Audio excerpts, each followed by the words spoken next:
Bueno, estamos acá en Éxito Compartido y tu podcast de Oficina Tuya también, inspirado en el video de Graham Stephan. Compro o alquilo casa en los Estados Unidos y esto es un video que estuvimos analizando con mi equipo y quise hacer este análisis porque constituye una de las preguntas más frecuentes y como realtor de acá de la Florida a la hora de decidir el futuro de tus ahorros, de la calidad de vida de los tuyos. Así es que, ¿cómo vamos a tomar esa decisión? Examinando las fuentes que nuestro amigo Graham Stephan es realtor de muchos años de experiencia en California. Menciona el hecho de que comprar una casa por $1.000.000 conlleva a los siguientes gastos. Por ejemplo, empezando por ahí, 200,000 de inicial, 5,600 en hipoteca y otros 1,000 para el seguro, impuesto y mantenimiento de la propiedad para un total de 6,600 mensuales. Cuando esta misma casa de la misma categoría la puedes alquilar por 3,900, lo que te dejaría con 2,100 adicionales al mes para invertir o usar, que serían anualmente 25,200.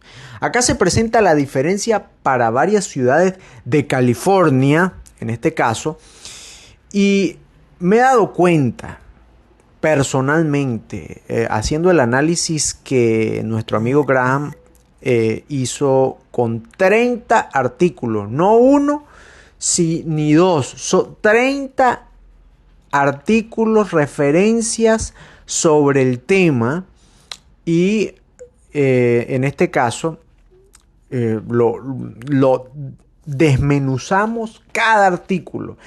Y es la diferencia entre ser un investigador chimbo a ponerse con un creador de este calibre como Graham Stephan a analizar este tema. Y comenzamos con este análisis de precios respecto de las ciudades de California y la diferencia que se presenta respecto de muchas ciudades en el caso de California, ¿no?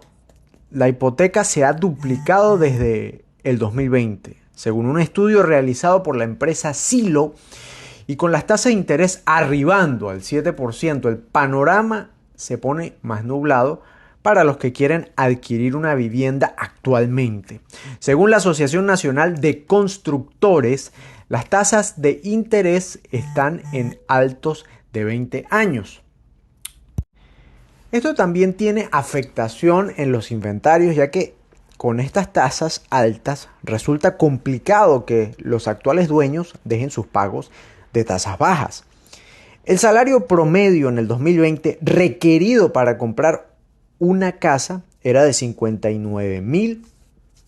Cuando yo llegué aquí a los Estados Unidos en el 2019, recordaba aquella que lo llamaban a uno los prestamistas, pero fíjese que yo estaba limpiando y mi salario era de 8 la hora, así es que estaba en la mitad de lo que eran los 59,000 que se exigían, y siempre me decían, bueno, pero compra con otra persona. Entonces ya si compraba con otra persona, pues ya se iba el ingreso de los dos hacia arriba.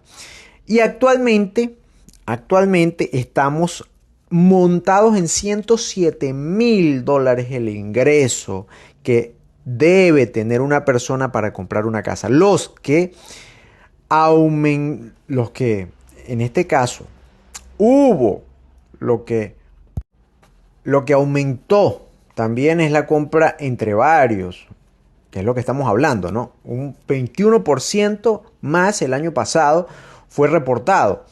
De allí que los compradores lo hacen con un amigo o un familiar para facilitar el proceso y poder acceder al crédito de esta manera.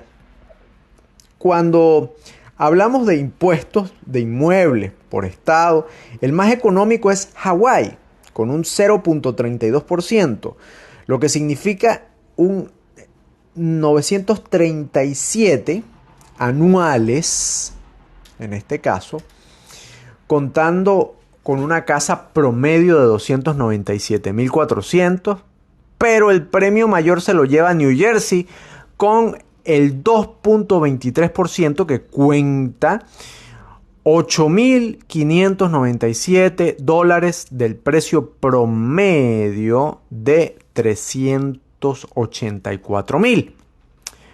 Ahora, ¿cuánto cuesta el seguro de un hogar en los Estados Unidos según los datos de tarifas proporcionadas por Quadrant Information Services? El costo promedio nacional del seguro para propietarios de viviendas es de $2.230 por año, alrededor de $186 por mes, para una póliza con $300,000 en cobertura de vivienda. Sin embargo, el seguro no es igual para todos. La cobertura y el costo varían drásticamente según varios factores, como la antigüedad de la casa, los metros cuadrados, el costo de los materiales de construcción y la ubicación. Además, el seguro está regulado a nivel estatal, a diferencia de a nivel federal, por lo que las leyes estatales pueden influir en el monto del seguro del hogar.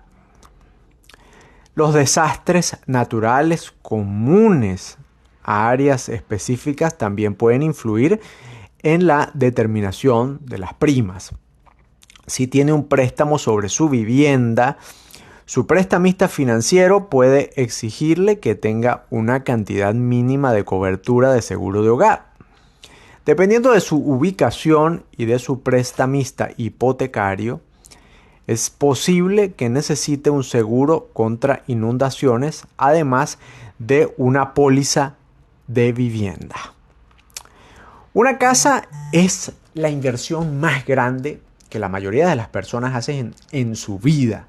Aproximadamente 2 de cada 3 hogares en Estados Unidos tienen un seguro insuficiente. El monto promedio de infraseguro es de alrededor del 22%, aunque algunas viviendas están infraaseguradas en un 60% o más. Esto significa que millones de propietarios estadounidenses corren el riesgo de sufrir pérdidas financieras importantes si alguna vez un desastre afectara su hogar. Los propietarios de viviendas en estas desafortunadas situaciones se ven responsables de decenas de miles de dólares en costos de bolsillo inesperados para reconstruir su casa. Muchos de estos propietarios no poseen económicamente la capacidad de reconstruir una casa como la que tenían antes de su pérdida. ¿Cuándo hay que reemplazar el techo de una casa? Y esto es uno de los temas álgidos respecto de la decisión. ¿Puedo yo comprar una casa? ¿Voy a tener la capacidad de afrontar todos esos gastos? El material para techos más popular en el país son las tejas asfálticas arquitectónicas. Siempre que todo se haga correctamente durante la instalación, debe comenzar a presupuestar el reemplazo del techo alrededor de los 22 años. O sea, si es una casa nueva que usted sabe que no va a tener ningún otro tipo de uso antes el que ya está nueva. Incluso nos gusta decir que en el caso de aquellos que dicen, oye, vamos a colocar un techo para que ni los nietos se preocupen por eso, hay opciones que se acercan a esa premisa. Entonces, el precio del material para los techos, para una casa de 2000 pies cuadrados, en este ejemplo, vamos a sacar las las tejas asfálticas, populares ellas, entre 8000 y 17000. El acero galvanizado entre 14,000 y 30,000 dólares. El batido de cedro 14,000 a 32,000. Baldosa de hormigón entre 15,000 y 40,000.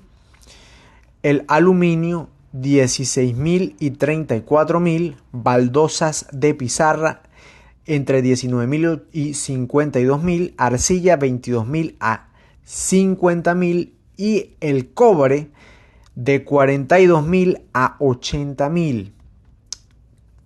Necesito un reemplazo parcial o total del techo. Algunos casos en los que puede salirse con la suya con el reemplazo parcial del techo. Por ejemplo, quizás solo haya una zona en el tejado que resultó dañada durante una tormenta, por ejemplo. O si tiene un techo de varios niveles y solo uno ha sucumbido al desgaste. En estos casos ahorrarás dinero tanto en mano de obra como en los materiales. Por otro lado, los techos más antiguos que ya no cumplen con los códigos de construcción locales probablemente requerirán un reemplazo total. Reemplazar todo el techo de una vez también puede ser lo mejor para lograr una apariencia consistente y prolongar su estabilidad. ¿Debo reparar o reemplazar mi techo?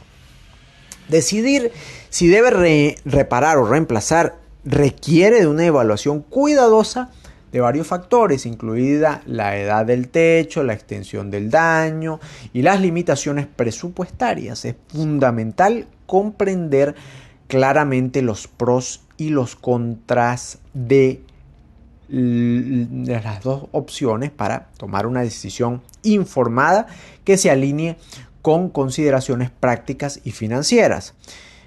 La antigüedad del tejado. Si el tejado es relativamente nuevo y el daño es localizado o menor, optar por reparaciones puede resultar rentable.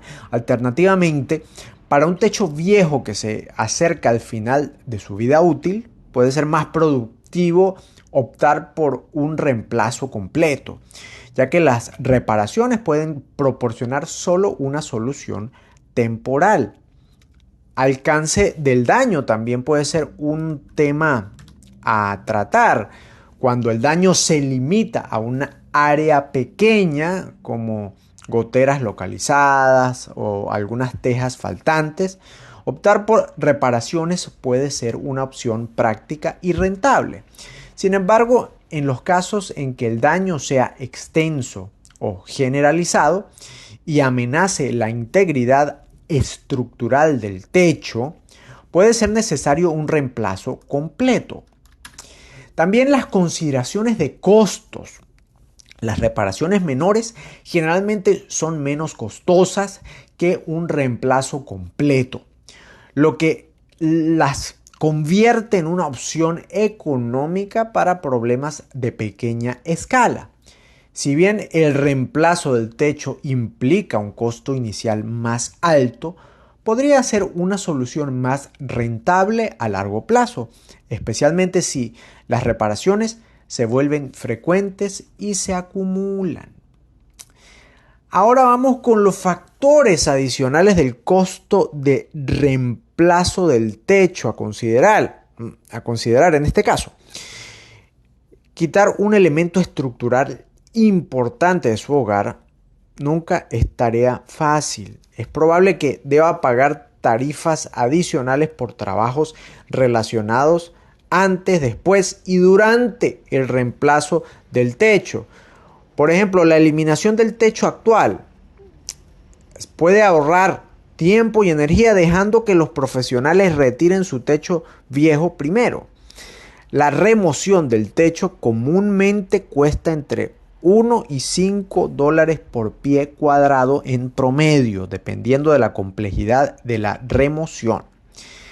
La mayoría de los profesionales también incluirán tarifas de transporte, pero podrías gastar hasta 600 en el costo de la eliminación de basura si lo haces tú mismo. Reparaciones requeridas.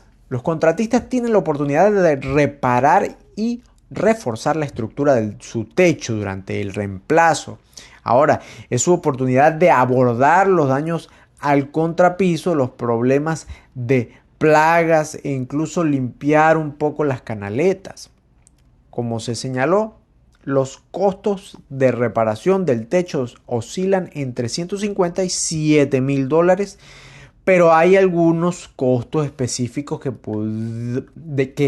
pueden surgir, como el reemplazo de contrapiso de $2 a $3 por pie cuadrado, restauración de daños por agua en el techo, 400 a 1,700. Reparar o reemplazar las armaduras del techo, de 500 a 5,000. Reemplazo del aislamiento del techo, de 1,000 a 2,500. Reparación de ventilación, de 75 a 250. Reparar o reemplazar la fascia, 450 a 4,000. Reparación o reemplazo de la cumbrera, 200 a 750. Ahora vamos con el calentador de agua, que también se daña, y según una actualización del 2024, el 95% de las veces la razón principal por la que la gente llama por un problema con el calentador de agua es una fuga que no se puede reparar y se debe reemplazar. El rango típico para el reemplazo del calentador de agua es entre 1,600 y 5,500, con un promedio de alrededor de 3,550. Para el resto de los casos, el precio del proyecto de reparación de termoeléctrico, uno de los aspectos más críticos será la parte concreta que requiera trabajar. El costo promedio de reparar un calentador de agua es de $500. Y los precios van a variar según las circunstancias. Por otro lado, las rentas. Comparando el otro lado de la situación, las rentas en Nueva York están alcanzando los altos históricos que pudieran apoyar la idea de invertir en una casa propia, ya que no vas a estar a merced del mercado de renta, pero vas a estar a merced de los gastos mencionados, que tienden a subir de igual forma según esté la inflación en los Estados Unidos. Los salarios del trabajador estadounidense típico han aumentado desde la pandemia, pero para muchos estadounidenses esas ganancias están siendo devoradas por el mercado del alquiler, por el aumento en los alquileres. En este caso, los alquileres aumentaron un 30.4% en todo el país entre 2019 y 2023, mientras que los salarios durante ese mismo periodo aumentaron un 20.2% según un análisis reciente de los corredores de bienes raíces en línea Zillow y Street Easy. La brecha entre el crecimiento de los salarios y los aumentos de los alquileres fue más amplia en las grandes ciudades, incluida Atlanta, Charlotte, Carolina del Norte, Miami y Phoenix y Tampa. En este caso, bueno, el alquiler medio en los Estados Unidos aumentó a $1,987 en marzo de este año, un 0.8% más que hace un año, según rent.com. El alquiler ha aumentado en parte debido a la fuerte demanda de los millennials y los adultos de la generación Z, Gen Z, llamados así, que han sido excluidos del mercado inmobiliario, según muestra el análisis de Zillow. El aumento de los alquileres, que ha contribuido a alimentar la falta de vivienda en todo el país, ha obligado a millones de estadounidenses a gastar más de 30% recomendado de sus ingresos mensuales en vivienda. Los aumentos de los alquileres también han desempeñado un papel importante a la hora de evitar que la inflación caiga, según los últimos datos del índice de precios al consumidor. La inflación superó el 8.6% en mayo, su nivel más alto desde 1981, cuando estábamos escuchando a Madonna. Así, los propietarios sienten la presión de aumentar las tarifas de alquiler, mientras los inquilinos continúan luchando por encontrar formas de pagar. En comparación con el año pasado, en esta época, los aumentos anuales de alquiler oscilaron en el extremo inferior, desde alrededor del 15.3%. Informe Nacional de Alquiler de Apartment List, hasta el extremo superior, alrededor del 26.2%. Y ya me siguió lloviendo, me sigue la lluvia y no te cuento que me voy a mojar. Así es que bueno, además, es menos probable que los propietarios más pequeños aumenten los alquileres durante el periodo de renovación, ya que la desocupación tiene para ellos un impacto a corto plazo mayor que el que experimenta un propietario institucional. O sea, los pequeños están menos, como se dice, arraigados a un aumento. Para los propietarios institucionales, las vacantes se distribuyen entre un mayor número de alquileres. Bueno, los grandes son los grandes y ellos van a hacer lo que les dé la gana, porque tienen muchas fuentes de ingreso. No todos los propietarios aprovechan las renovaciones como una oportunidad para aumentar los alquileres en una cantidad cercana al precio del mercado o al mismo nivel. El 12.4% de los encuestados afirma que rara vez aumentan los alquileres como práctica generalizada, combinado con tasas de interés bajas y fijas. Es posible que algunos de nuestros encuestados, en este caso de la encuesta que hizo en este artículo, en esta gente de Apartment List, hicieron la encuesta y algunos de los encuestados no hayan sentido la presión, en el caso de ellos, para aumentar significativamente los alquileres. La mayoría, el 67.5%, lo incrementó para acercarse o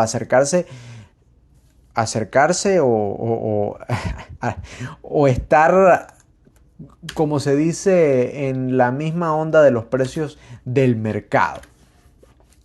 Y de cerca se situaron las renovaciones de arrendamientos, 48%, y las ventas, 32%. Estas tres razones se superpusieron varias veces, ya que muchas cosas cambiaron en los últimos 12 meses. Ahora, vámonos con las ventajas de comprar una casa. En otro artículo que tenemos, y todos esos artículos los mostramos allí en nuestra página web de Oficina Tuya. Están toditos los artículos de los cuales estamos extrayendo estas informaciones importantes sobre comprar o vender, comprar o alquilar casa. Ventajas.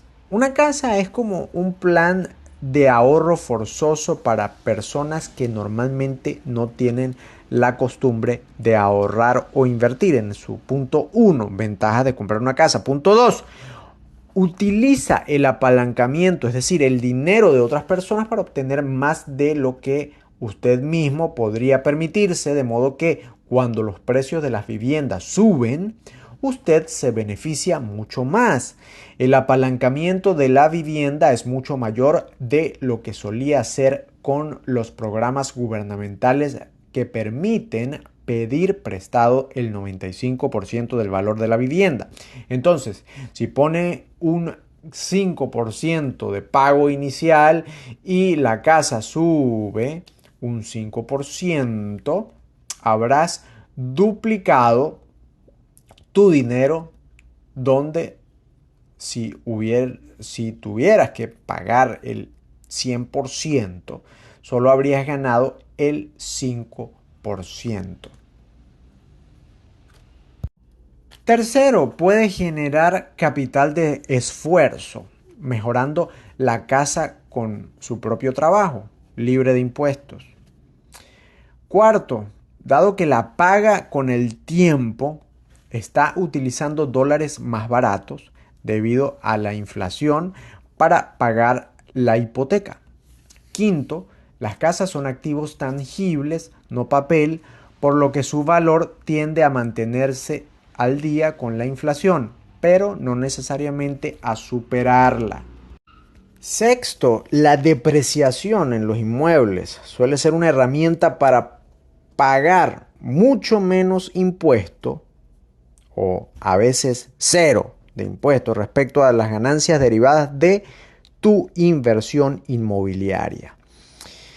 Desventajas de comprar una casa, el otro lado de la moneda en esta ecuación. Primero, los costos incidentales pueden acumularse, impuestos, seguros, mantenimiento, tarifas de HOA, de condominio.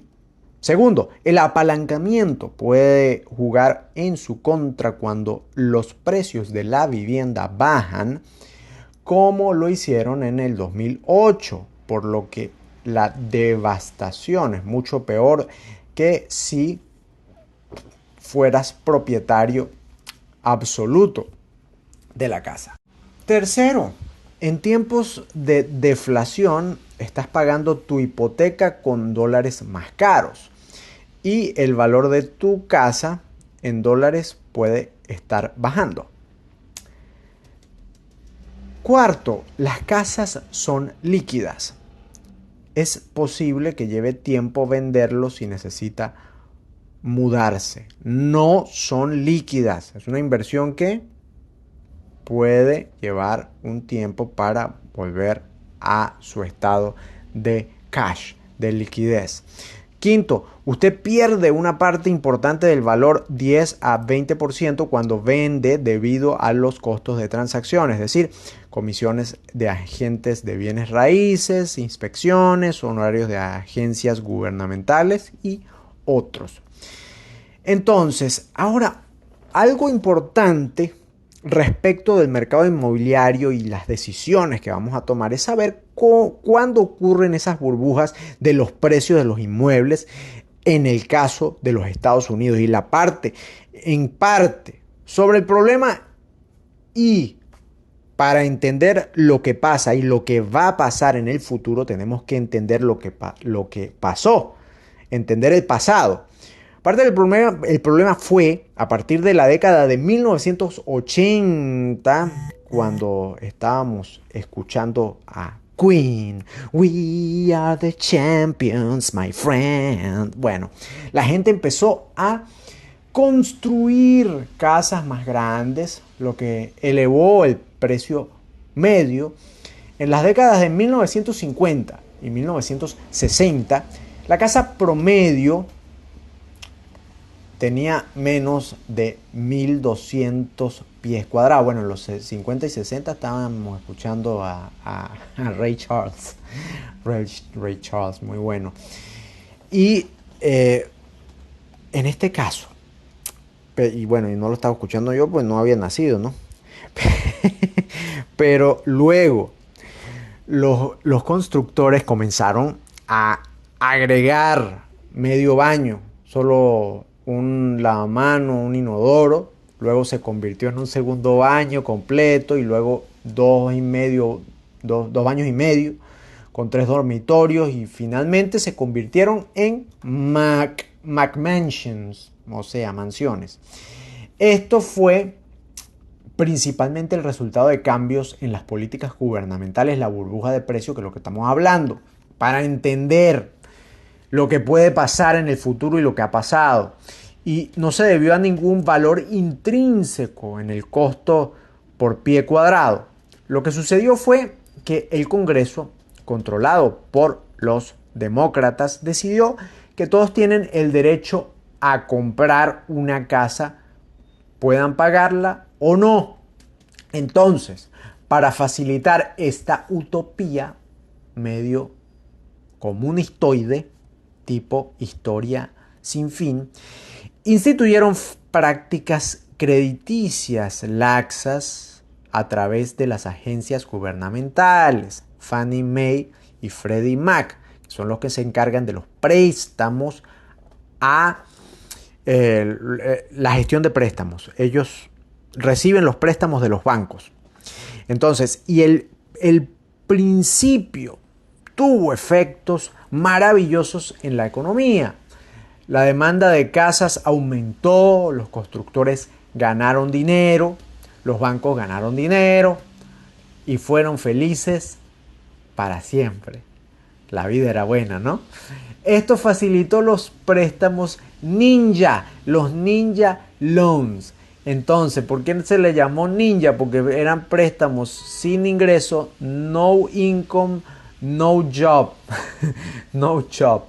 Sin ingresos, sin trabajo, sin hipoteca, así.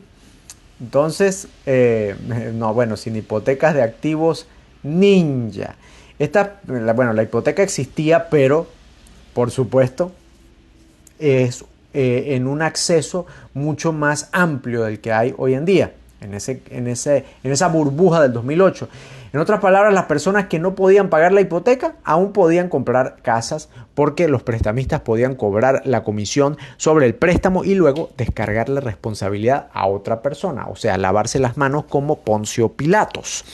En este caso, vamos a analizar esto y ya terminando, finalizando un poco sobre estos 30 artículos que nos analizó Mr. Graham Stephan, creador de YouTube y realtor de California.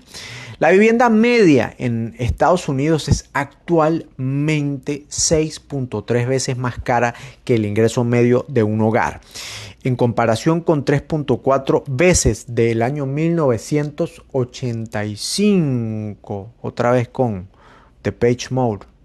I just can't get enough. I just can't get enough. Esta proporción está a punto de alcanzar la asombrosa cifra de 8.4 veces para 2050. Se proyecta si la trayectoria actual persiste. Conocemos el pasado y vamos a conocer el futuro según proyecciones aproximadas, porque nadie tiene una bola de cristal. Ya estoy en Margarita, ya en Venezuela. La bola de cristal. Ok. Los precios de las viviendas hoy en día son 24 veces más altos. Y cayó el palo de agua otra vez, Dios mío santo. En 1960, 24 veces más altos que en 1963. Mientras que la inflación es solo 10 veces más alta, según una nueva encuesta de Clever Real Estate, una empresa de bienes raíces con sede en San Luis. Y los ingresos han aumentado 3.2 veces desde el año 85, cuando yo tenía apenas 2 años, tenía yo en el año 85, y ¿qué más? Mientras que los precios de las viviendas aumentaron 5.6 veces durante el mismo periodo del 85, cuando Madonna era virgen.